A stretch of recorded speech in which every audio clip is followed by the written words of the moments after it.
to do is just take you through Angelica, which I really rate as a botanical. It's got such great uses, and also take you through some of the medicinal and medical areas of it, and then take you through some of the spices. Then after that, I want to kind of renew the contract we as distillers have with you as consumers, mixologists. So, first of all, moving on to Angelica. Angelica, Archangelica, Holy Ghost, wild celery. All these are names that we've had for this particular plant or botanical. Herbaceous, perennial or biennial. There's 60 different types of Angelica in the family group. However, we're just going to be focusing on Angelica, Archangelica.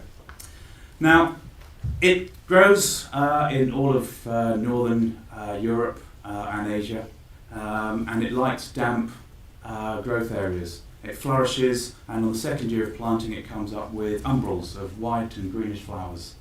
And then from that, they can be harvested once they die back. Now, it's such a versatile botanical.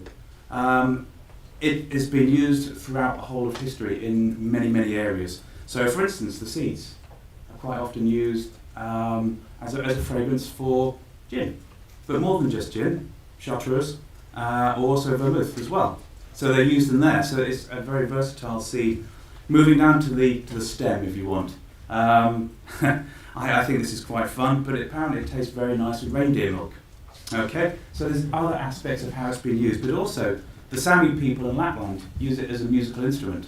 It's also crystallized and used as a sweet. So it's got a great, great use there. Moving down to the roots. Now the roots have a wonderful place in history. They've been used when they've been freshly mushed and boiled for wounds as a dressing, so both externally and internally. Okay, they've also been used as a succulent food, sweet, also delivering calorific benefits. But it's the aromas that we get from all of these. Now, as there are 60 different profiles in aroma.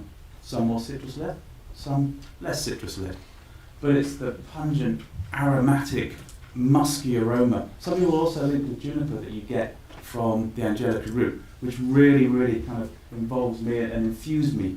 When you actually go to purchase this, the aroma as you smell and crunch, it's just wonderful. It's a really earthy botanical. So, for me, Angelica, Archangelica is a beautiful botanical. Now, where's it been all this time? I find some of the other uses really fantastic for this. So, for instance, it was smoked as a cure for asthma. Now, smoking and a cure for asthma I always find is quite interesting, but it was there. It was also used for urinary tract infections. It was also used for other aspects of that, so it's got a real history. So, Angelica, all the way through gin and gin distillation, has a great root and great versatility.